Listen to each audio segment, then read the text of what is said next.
नमस्कार सांग माने मो चैनल को आपण मानक स्वागत। आज मु आपण सहित घरोई उपाय सहज स्वादिष्ट लंच रेसिपी गुड़िक सेयार करी। यही लंच रेसिपी खूब कम समय केमती तैयारी होता है और खाइबा भल लगी था। आज हूँ गुरुवार आमर रोसई कौन कौन है चलतु देखा। भात होती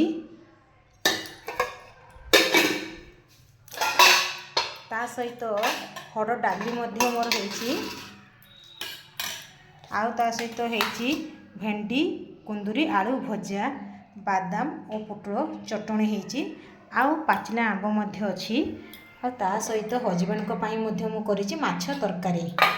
तेणु तेणु मोर यही सब आपण मानकर कौन सब रोसई होती कमेंट रे कहिबे। घरर सरल खाद्यर स्वाद सब बेले अलग लगी थाए।